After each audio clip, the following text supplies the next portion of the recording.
for these authors.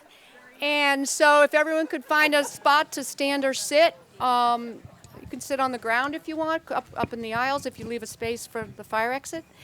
Couple of quick announcements. We have over at the info tent, you can contribute to the event. This is a free event, but we need contributions to keep it going. And I know most of you here have been in the past, and we all love it so much. So if you can do that, you'll get a tote bag if you give $20. We are going to have this interview session between Geraldine Brooks and Ann Patchett, and they will save time for some questions at the end, and then you can go over after that and get the author to sign a book for you. So I'm going to turn it over to them.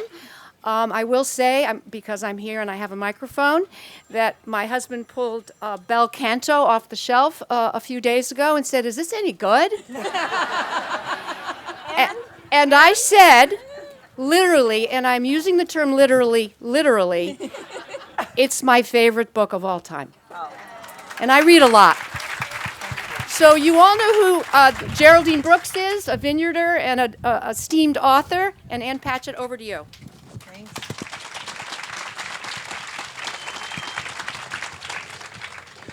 Well, I am so thrilled to have my favorite author, Ann Patchett, here on the island. And I didn't give her much choice, actually. Yeah. No, you didn't. But that's a good story about why I'm here, that I should say, because I never, ever do book festivals, ever. And I was at Chautauqua in New York last summer, and Geraldine was there, and we had met briefly once before in my bookstore, and she asked me to do this festival, and she said, if you do the festival, you and your husband can come and stay with me and my husband. And I actually had this thought of, like, it was a real girlfriend thought. Like, I really like you, and the only way we will ever be able to progress is if I come to your book festival. So you are 100% of the reason why I'm here. Well. So thank you. It's a good reason, right? Like.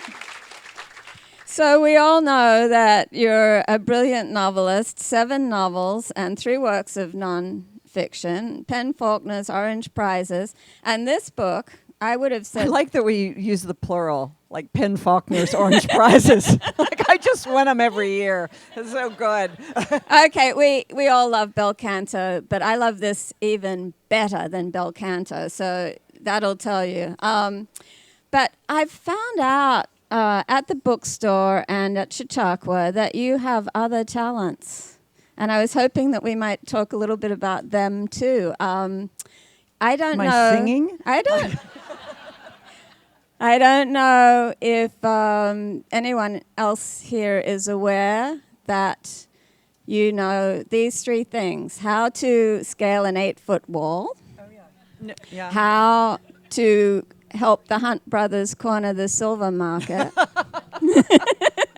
and how to knit up a storm. But yeah, I thought, that's all true. Can we start with, I love that you described yourself, somebody said, you know, you've got a bookstore, gee, you must be taking a bath. And you said, I don't take baths, that I am the intersection between literature and high finance.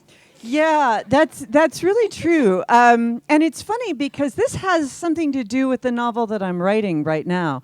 I am very good with money, and I have been very good with money since I was a kid. And it's just a talent. When I was 9 years old, my sister and I were in a car accident. And my sister got $10,000 and I got $5,000, which was saying something because it was a really horrible car accident. Those were hit by a drunk driver at 10 o'clock on a Sunday morning in Tennessee in 1972. And when I was about 13, I guess I was 13, I found out that the interest on this money that was being held until my 18th birthday was only something like 2%. And I became driven witless by this information. And my parents allowed me to use the family lawyer and go to court to petition to have control of this $5,000 at 14 instead of waiting until 18. Isn't this why you guys came to hear me today? Isn't this it? I bought Cougarans, which I would not be caught dead by. I didn't have a social conscience at 14, but by God, I had $5,000. I bought Cougarans. I sold them a year and a half later, having almost doubled my money. And then I bought silver. Wait, you have to tell us where you kept the Krugerrands. I kept them in the refrigerator of my dollhouse. There were little shelves.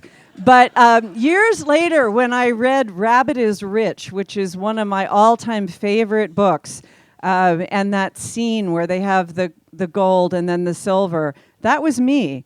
That was me. So yeah. You went and got the silver and... I kept it in my sock drawer. I mean, I had it for years. I mean, the fact is I still have that money. I don't still have the silver, but I just kind of kept turning it over. You figured out the Hunt brothers were going to make a move and you I did. cashed That's out. why. I did. All right. I read the financial section when I was a kid. I don't know what that's about, but taking it forward to the bookstore, when people say, "Oh, that's so nice, you're losing everything you have because you own a bookstore," I'm like, "Oh, are you kidding me?"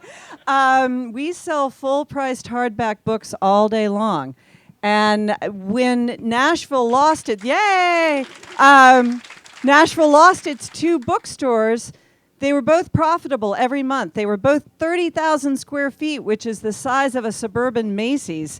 And they were both making it every month. They were closed at a corporate level, not because the stores were failing in Nashville. So I thought, okay, 60,000 square feet of profitable retail space. I'm opening a 2,500 square foot store, which is now a 5,000 square foot store. And anyone could do the math on that. You don't have to be any sort of whiz to know that that's going to work. And it did. And in 2 weeks, I will have the airport bookstore. So the next time you are changing planes in Nashville, you can come to Parnassus Books, but you won't need to because you will have already bought all of your books at a bunch of grapes. And that's really, really important. I love talking about bookstores. I love talking about books. But my message is very seriously, what matters is that you have to support not my independent bookstore, but your independent bookstore. We all, if you like what you got, I never realized this until I went into retail. I grew up in the South. I grew up thinking that Walmart killed small towns in the South. Absolutely believed that. Until I opened a retail establishment, Walmart did not kill anything, nor did Amazon, nor did Target. Ladies and gentlemen, we did it ourselves. And we did it because we decided that it was more important to save 20 cents on a bag of cotton balls than it was to support our neighbors. So if you like having a bookstore, a hardware store, a grocery store, for God's sakes, in your community, and you're going to want that bookstore when your son comes home and says, "I've got to do my summer reading tonight," and you're going to want to go to your bookstore. So if you've been using Amazon all year round, then you want that bookstore and you're like, "But where's our bookstore?" That's on you, people. So just at every moment, be mindful and responsible. I think you're preaching to the Okay, choir. all right, never mind. All right. But before we leave the bookstore, I have to say that perhaps the only thing I love more than books is dogs, and your store It's combines- lousy with them. lousy with, Lousy with When I dogs. came to visit you, you told me that you were one dog away from being shut down by the health department. Can you tell me how the shop dogs started working for you? Our events director, Nikki Kaufman, started coming to work with a dachshund in a baby sling. And nobody said anything about it. And then I don't think that dachshund has ever put her paws on the ground. And the thing that we're all freaking out about is that Nikki is adopting a baby who is coming at the end of this month. And we don't know that there's going to be room in the sling for both of them. And then I started bringing my dog Sparky, and then Opie came with the manager. And we not only have 5 shop dogs now, but we have a girl at the store who fosters rescue dogs. So right now, we have a puppy that's about the size of a grapefruit named Azar Nafise. And we just keep sticking Azar into shelves and taking its picture and posting it. So now we've got people who are coming into the store wanting a puppy, which is kind of a brilliant intersection of everything you would want from your store. So, has Azar Nafisi met Azar Nafisi? No, but we have sent pictures. We need to get both of them together. Maybe she wants a puppy, you know? Right. Well, before we get to the 8-foot wall, I think we should digress a little bit into literature. And I just wanted to say, Having covered money and dogs. and retailing, Yeah. that you write some of the best first lines. And I'm just going to give myself a little test. I think my favorite is the first line of Taft. A girl walked into a bar. Yeah. I love that. A girl walked into a bar. I love The Magician's Assistant. Parsifal is dead. And that is the end of the story. Is that correct? That's very good. You're doing a better job with this than I would do. Yeah. I can't do Patron Saint of Liars because it's about the weather. I can't. Have you ever read one of your books? You know what I mean. Like after it's published? Yeah, I think I did because I had to do a talk on an old book and I couldn't remember it. And I thought somebody's going to ask me, what's with the white cats? And I'll go, what white cats? Yeah. But I mean, I haven't read Patron Saint of Liars since 1991. Holy cow. But I'm forgetting a favorite first line. When the lights went out, the accompanist kissed her? That's it. There you go. Yeah, that's it. Yeah. And also this has a great first line, too, about the party. Yeah. The party took a turn when Albert Cousins arrived with gin? Something like that? So do you get the first line early in the piece, or is this something that you revise a lot and struggle with? Or No, it's just that when I sit down to start a book and I think that I know exactly what I'm doing, and the whole book is plotted in my head, and I finally sit down and I start to write a first line, and I think, I think I'll write that first line again. I'll do that again and again, because I don't know what the second line is, so I just keep rewriting the first line until it's really super good. Yeah. well, it's working for you. Thank you. And that's really true of the first chapter, too, because I just keep going over and going over and going over. It has to be right. We talked about this yesterday. It has to be right before I can go on. So yeah, I often wonder, having now judged a couple of book awards, and you start off with a book and you think, this is the winner, this is so fantastic. And then it falls completely apart because endings don't get revised as much. Right. I think people are exhausted. They get to the end and they rush to the finish line. Also, people know how to write, but they don't necessarily always know how to write a novel. I encounter that a lot, where the writing is brilliant. It's so great, and I'm so completely swept away by it. But the person just kind of knows how to write as opposed to writing a novel, which has a shape and an end. Or it's like watching a juggler, for 2 weeks, and they're throwing 20 balls up in the air and catching them behind them. And when show's over, they just put their hands down, and all the balls fall on the floor. And you think, God, I thought there was going to be more than that. Your endings are really good, too. It's just that stuff in the middle that actually... That's where I really struggle. But I've nailed the beginning and the end. Jane Smiley said something I love, which is that happy endings are an aesthetic challenge. Yes, they are. And I know that the Brits, who can be a very querulous lot, when you won the Orange Prize, they said, oh, she's too happy. Everything always works out. They were slaughtered. What the hell is going on? Really? Wow. I didn't read that. Yeah. It's interesting. Happiness is subjective. And so a lot of times I feel like an ending is happy, or it's really conclusive and the book has been brought together and people will say, oh, the ending of that book was like going off a cliff. You know, it was miserable and you didn't bring anything together. So it's all in the eye of the beholder. I guess. I mean, I think it was John Gardner who wrote A Novelist's Business is to push the character's head underwater all the way through the book. And in the end, you have to decide if you're going to sink them or let them swim. Yeah.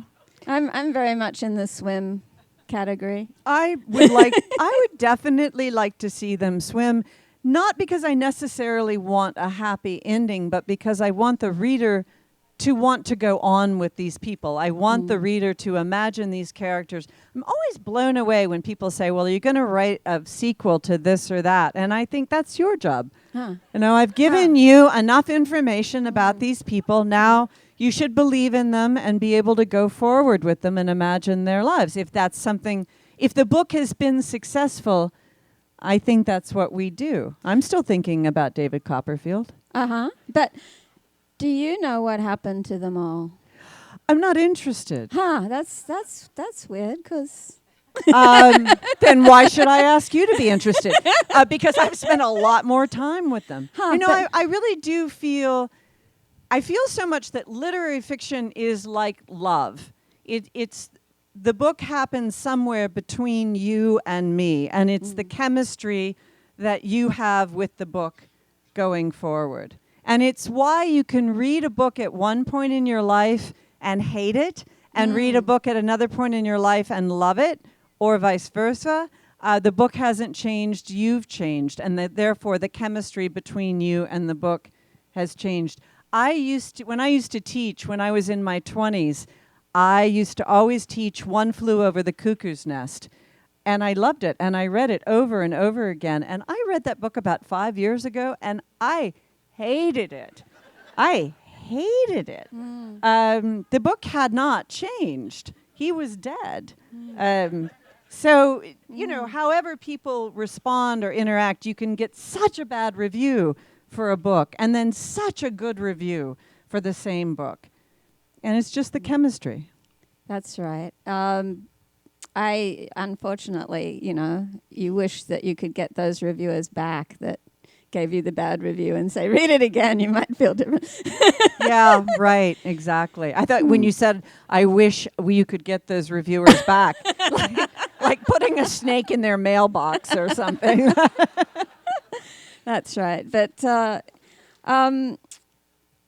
beginnings, endings, the stuff in the middle, fiction and nonfiction, not many people can do both equally well, but you do. Is it thanks. a different muscle? Oh, totally. Totally. And I wonder if it's probably not true for you, but I wonder. To me, the very hardest piece of nonfiction I've ever written is easier than the very easiest piece of fiction I've ever written. Oh. Nonfiction is just incredibly easy for me. And I love it, but I don't take it seriously for myself because it's easy. Wow. Yeah, yeah. Which means I should be doing harder nonfiction. I am currently endeavoring to do 3 books in 3 years. The first one of which totally does not count as a book because it's a photo book on Nashville that I'm doing with a photographer named Heidi Ross and with John Meacham, and it's going to be just about Nashville right this minute, and we're turning that in November. And then next December, I'm turning in the novel that I'm working on, which is all of this without a contract because I don't ever sell anything before I write it. But the thing that I'm really excited about is I am doing a book that I will turn in December of 2019 to be published in May of 2020 called Vote, which because I own a bookstore, I want to make sure that it's out in time for Mother's Day and graduation. It'll be a short book, not a tiny book, but a short book, and it will be in celebration of the centennial of the 19th Amendment, but also largely why we all have to vote. And so it will come, so it'll be out for May for Mother's Day. It will be out then for August for the anniversary, taking us into November for the next presidential election. And I mean it sincerely when I say this is a completely nonpartisan thing. And sincerely, I don't care if you vote the way I vote. I just care that you vote. Well, I'm so glad you said that, because this has been an obsession for me. I grew up in Australia and voting is compulsory. And everybody votes, and I think we get a better result, because no matter how disengaged you are the rest of the time, for that one half hour where you have to get yourself to a ballot box and consider your choices, you're engaged in the political process. Right. And I have to say, we make it very easy in Australia. We have it on a holiday. My favorite polling booth, my mum lived quite near a beach, and so they would turn the surf club into the polling station. You could come in dripping wet in a bikini with a towel around your waist and do your democratic duty. And when my son, brings home friends, particularly the young women, and I say, did you change your registration now that you're in college? And they go, oh, I don't vote. I leap across the table and grab them by their lapels and say, women died for this right, how dare you? Yes. And they all think, God, he's got a crazy mother. But do you know what's so amazing is so many young people in this country do not know that there was a time in the history of this country that women couldn't vote. Yeah. I mean, history vanishes behind us like footprints in the sand. And I think to come up with something, and this all goes back to being a bookseller and knowing what people buy and what people will actually read. And although I believe that there should be a 700-page treatise on this, I really want 120 pages of something with bullet points that you can say, read this, and that people actually will. Yeah, well, I'm so glad that you're doing that. Oh, but that's nonfiction. So anyway, when I think about this, I feel all sorts of stress about the novel. But when I think about writing a book on voting, I'm like, oh, and that'll be my reward. That'll be so much fun. Huh. I'll get to do a bunch of research and talk to some people and type it up. What a joy. Right. Yeah. So you've always wanted to be a writer, yes? Yeah. Did you ever consider being anything else? No. Huh. No. Did you? A journalist. Well, but guess what? That's being a writer. Yeah, but I didn't think of it in the same way. And I wasn't harboring a secret desire to be a novelist either. I just wanted to be a newspaper reporter from the time I was 8 years old. But that wasn't about writing? It was about reporting, and the writing followed. And reporting because you wanted to change the world? Yes. Yeah. Yeah. Yeah, and then I realized that, well, my first year was great. I got 3 things done, and a toxic site cleaned up, and unaccompanied refugees looked after. And I thought, this is easy. At this rate, I'll change the world in no time. But that was an unusual year. But even though you didn't want to do anything else, in the course of doing the writing, you did train for and... Well, I mean, the police academy, I trained for the police academy to write. Yeah. Because I wanted to write a piece. It wasn't that I wanted to be a cop secretly. Right. And in fact, that's why I bailed out ultimately on that project. When I was 30 years old, my dad was a police officer in Los Angeles for 35 years. And after he retired, I wanted to write a piece about why it was when the LAPD was so vilified and so rightfully vilified in so many ways, it was still the hardest police force in the country to get into. And so I tried out for the academy, and I was going to go through the academy and write a book on the process of going through the academy. And I did it because I wanted to be closer to my father, and I wanted to make my father proud. But about halfway through, he started saying, well, you're not going to be able to write a book unless you spend 2 years on the force. And I was like, Dad, that is just never, ever going to happen. I am never going to spend 2 years on the force. And then his eyes would go all dreamy, and he'd say, and after you spend 2 years on the force, then you could be a Fed, because you would be a great Fed. And I realized that my dad, who had wanted me to be a dental hygienist when I was a child, really, really wanted me to be a cop. And that, in fact, by doing this book, I was going to wind up bitterly disappointing him as opposed to making him proud and happy. And so I bailed. Plus, it was scary as hell. But I mean, you're not so tall, and I'm still 5'7". really. I am. Okay. It's really weird. I project short. It's the strangest thing. When I'm in the bookstore looking at a high shelf, somebody who's like 5'2" will come up and say, "Do you want me to reach that for you?" I have a tiny persona somehow. That is so interesting because I thought that we were the same height. No, yeah. I'm big. Okay. Well, then it's easy to get over an 8-foot wall, I guess. It's not. If we had one, I'd be happy to show you how to do it. For a long time, I learned how to do it by strength, which is you just jump up, clam onto the top, and then pull yourself up, and that's very hard. And then when I actually went to take the physical abilities test, I was a bunting at Radcliffe when I was training for the police department. Yeah, that was the arresting fact to me. No pun intended, yeah. But because when I was at the Radcliffe Institute, all I did was sit around and drink white wine, and you were... And I was scaling. throwing myself over the wall of the divinity school every night. But when I went out, the day before I took the test, my dad and I went out, and there was a team who were training to go over the wall. And what you do is you run, jump, and then you hit. I have a skirt on, so I won't show you. With one foot flat on the wall up at your chest, and then you swing a leg over. And that is actually not hard. Physics is our friend. But as Neil will tell us, but all the men vaulted the wall. Huh. Yeah. And I was one of 2 women in my group who made it over. All of the other women washed out. But it really was that moment that you just think there really is a difference between men and women. Mm. They go over sideways and just drop. Right. Have you ever done any other weird research?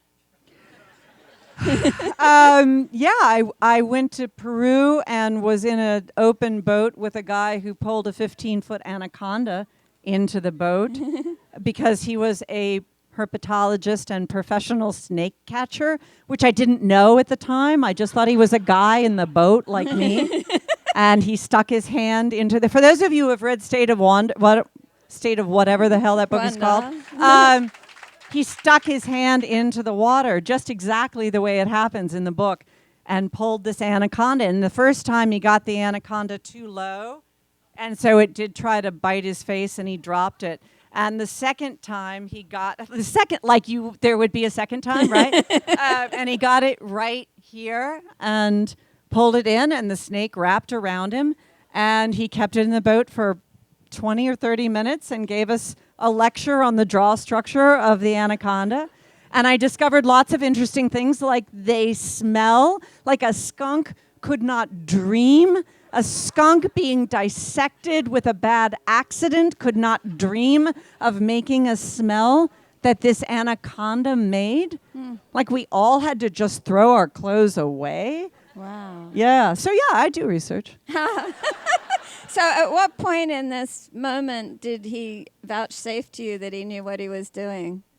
It was a couple minutes in that he said this was what his job was. He worked with tour groups, and he was sussing out this particular boat to decide if he wanted to bring a tour group on the boat in the future. But when we were going back, I said, so Greg, his name was Greg Greer. And actually, if you want to just have a great time, he lives in Atlanta. Mr. Greg's Reptile Roadshow. He will bring snakes to your kid's birthday party. And I said, Greg, how old were you when you picked up your first snake? And he said, I was 5. Because a snake had eaten off the little one. And I asked him if he had ever been bitten by an anaconda, and he said yes, years ago in Brazil. It had swung back around. He hadn't gotten it high enough up, and it had caught the back of his calf. And he said it took 2 hours using an oar to gently pry out all the teeth because, of course, he would not wish to hurt the anaconda. And when I was writing that scene in the book, I originally, the character Morena, who is saving the child, this is not a spoiler, or if it is, the book's old enough and it's your own fault. I thought there would be a surgical kit on the boat. So she takes a scalpel out and she saws the snake apart. And I sent the pages to Greg, my new friend, and he said, no, that would be like taking off somebody's thigh with a scalpel. You would need about 60 scalpels. And it's just like using an X-Acto knife. And so he said there is no such thing as a boat in the Amazon that doesn't have a sharp machete. She will use a sharp machete. She will not have more than 2 minutes. And because I had grown up in the country in Tennessee, I knew that, in fact, if you cut a head off a snake, the snake, like a chicken, will keep going for quite a while. Yeah. Money, dogs, a wall, snake removal. I'm kind of loving where this is going. Yeah, I just want to share that one of my editors at the Wall Street Journal grew up as a snake catcher. Oh, really? He lived on Bayou Black in Louisiana, and he was one of 6 boys, and his dad said, you have to have an acre to a boy. So they lived on a 6-acre spread on the bayou. And he said, he was an unusual guy at the Wall Street Journal, needless to say. And he said, I look around this newsroom some days and I think, dang it, I am the only guy in here who knows how to skin a squirrel. Anyway. That's good. That's good. My editor at the Journal could not skin a squirrel. I can bank on that. So I'd like to talk a little bit about Commonwealth because I loved it so much.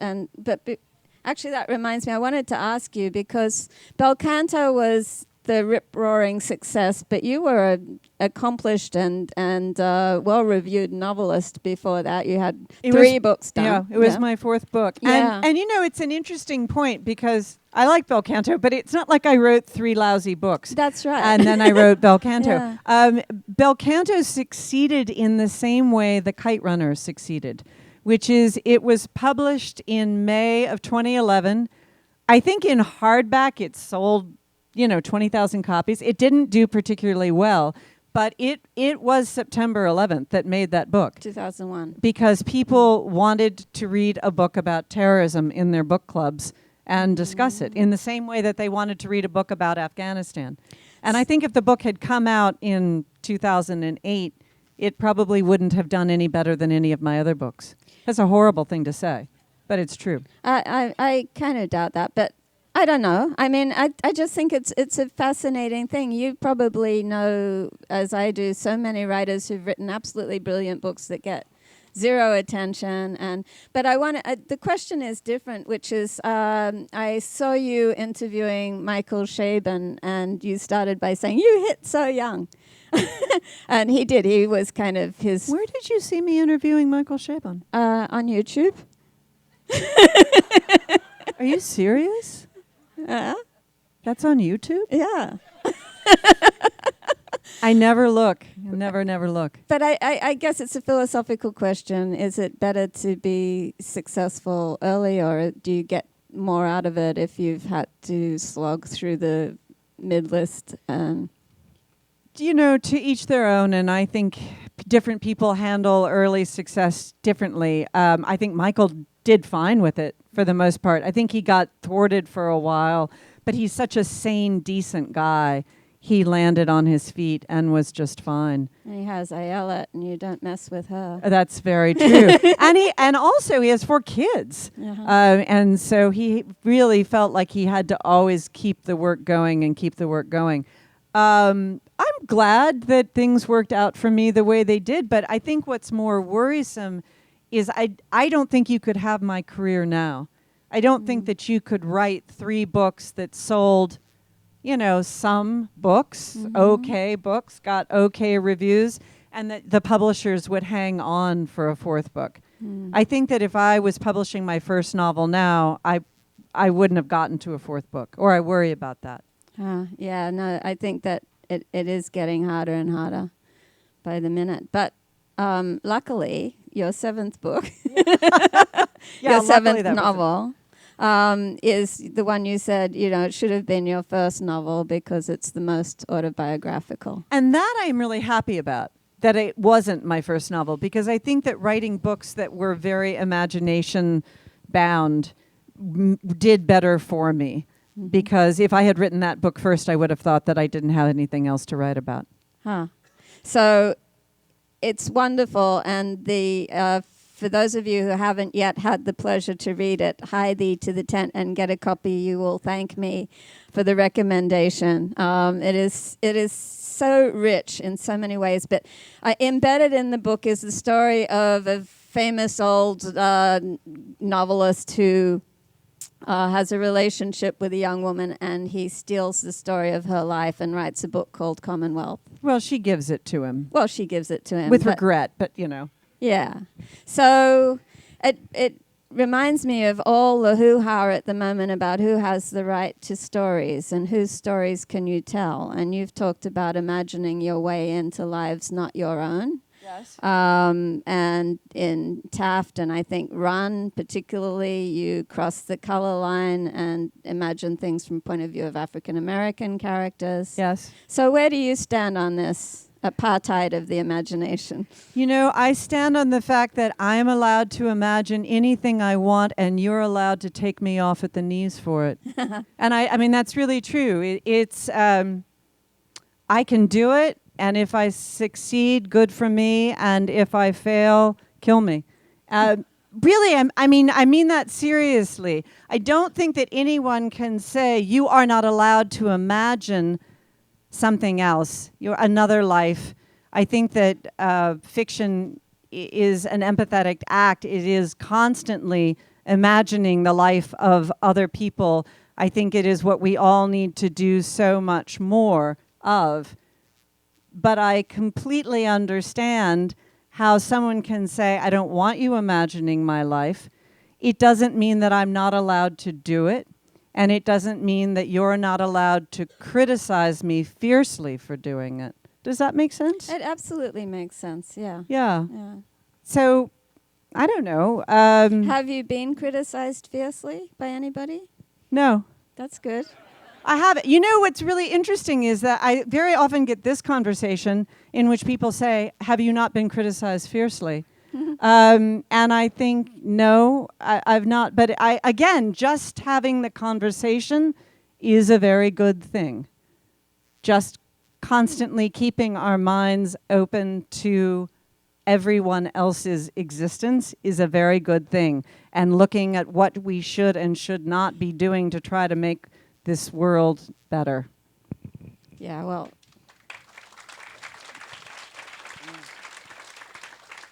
And can I say on that note, can we go briefly to book recommendations? I was just going to say, read any good books lately? I bought a copy of White Rage last night and am now halfway through it. And it's at the tent. Any of you who have seen Carol Anderson during this program have already bought a copy of it.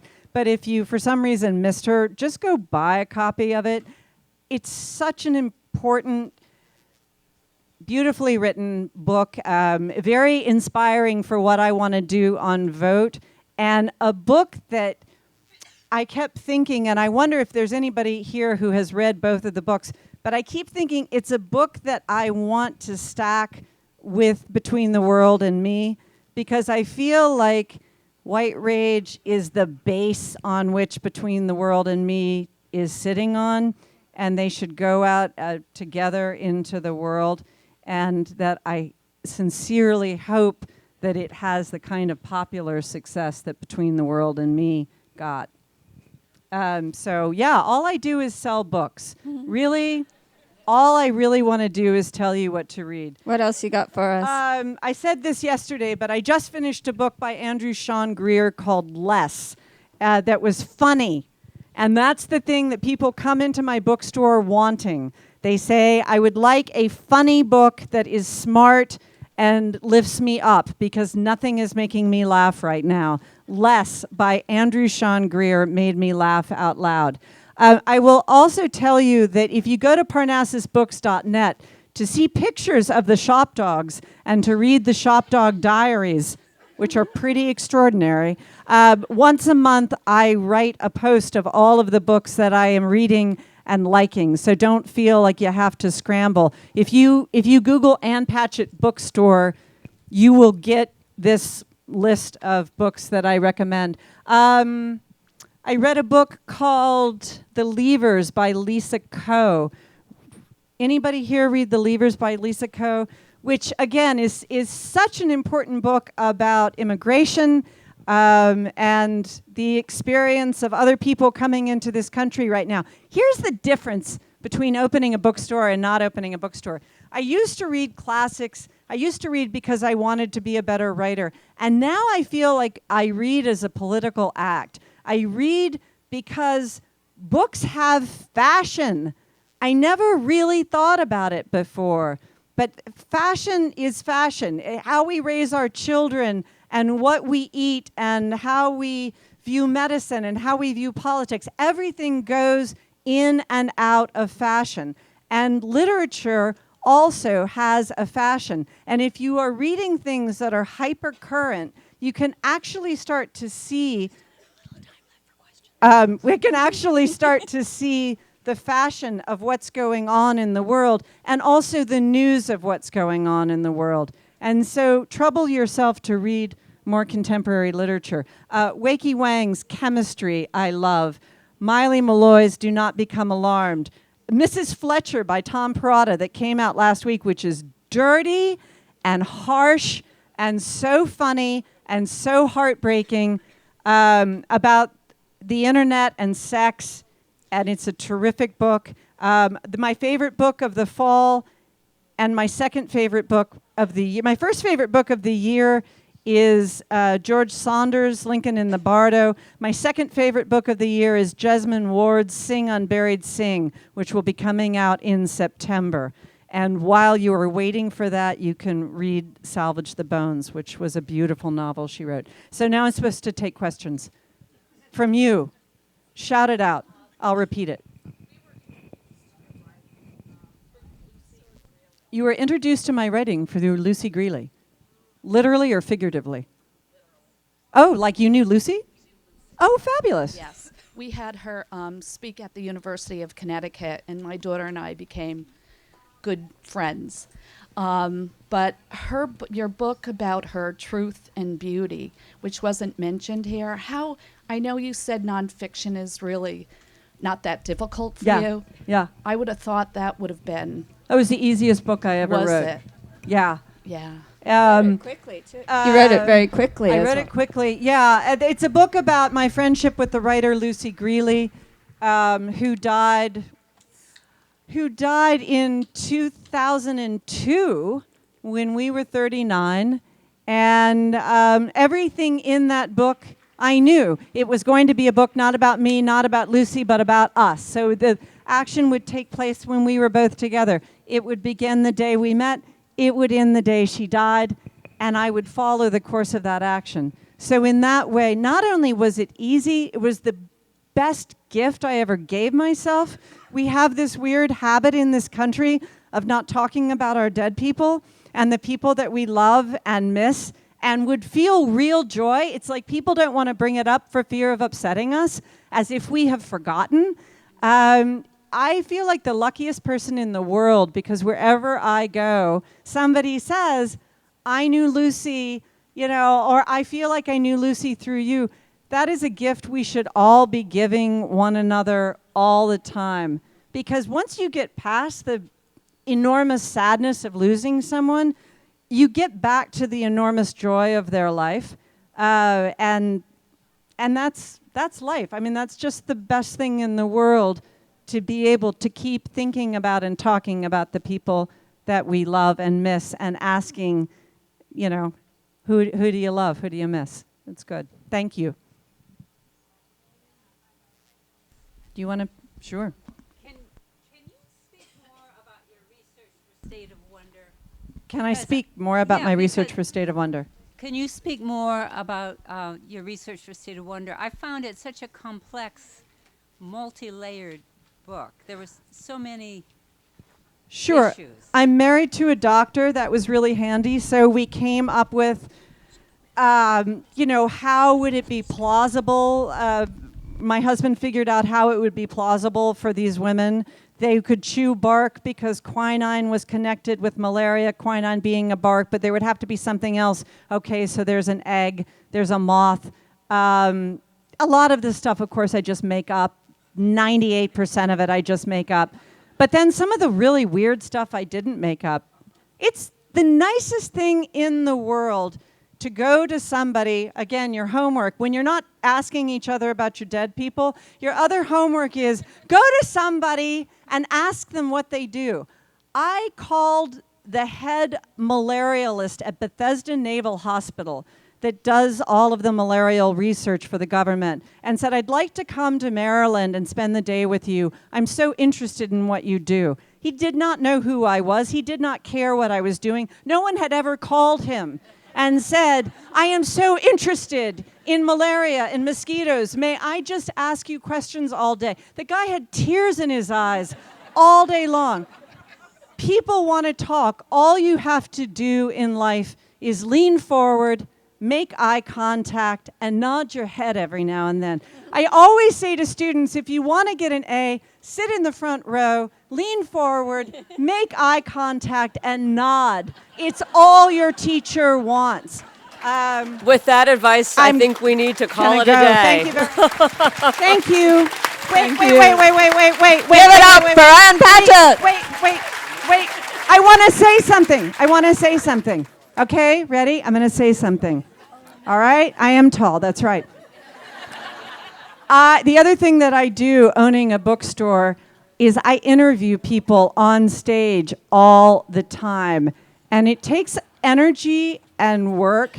And I so often walk off of stage and say, thank you so much for doing this. But thank you so much for doing this because you are... Stop it. No, listen. But you're one of my heroes and my friend. And it's very honoring to have your big brain applied to me. So thank you. Very much. And Ann Patchett's going to be signing books in the signing tent and selling books adjacent to the signing tent.